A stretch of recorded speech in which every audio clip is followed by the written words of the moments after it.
তো আমি আজকে বিকেল বিকেল বেরিয়ে পড়েছি রিউদি বাড়ি যাওয়ার জন্য, কারণ রিউদি, দিয়া এদের সাথে আমার অনেক দিন দেখা হয় না।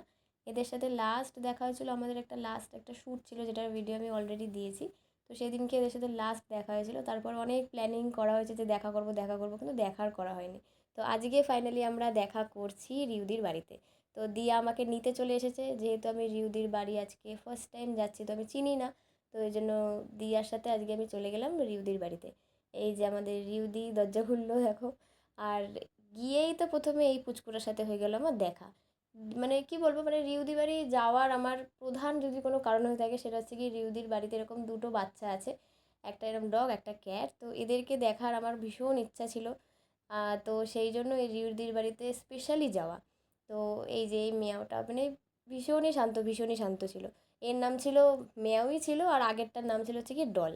তো এরা এখানে এরকম পাগলামি করছে, তো আমি এদের জন্য কিছু জিনিস নিয়ে গিয়েছিলাম, যেটা পেয়ে তো ওরা ভীষণ খুশি হয়েছে। তারপরে আমাকে একটুখানি বলল ধন্যবাদ ধন্যবাদ। আমি বললাম আরে ঠিক আছে, কোনো চাপ নিও না। তারপরে এখানে ডল এরম চিল্লামিল্লি করছে কেন বলো তো, কারণ আমরা এখানে চুরমুর খাচ্ছি। মানে আমরা যা খাবো ওকে তাই দিতেই হবে, না হলে ওরকম চিল্লামিল্লি করবে। তারপরে রিউদি আনালো পিৎজা, যেটা দেখে তো আমি একদম মেল্ট হয়ে গেছি। আর পিৎজা খেয়ে নেওয়ার পরে এই দেখো, মানে ওর চাই, মানে আমরা যা খাবো ও সেটা চাই।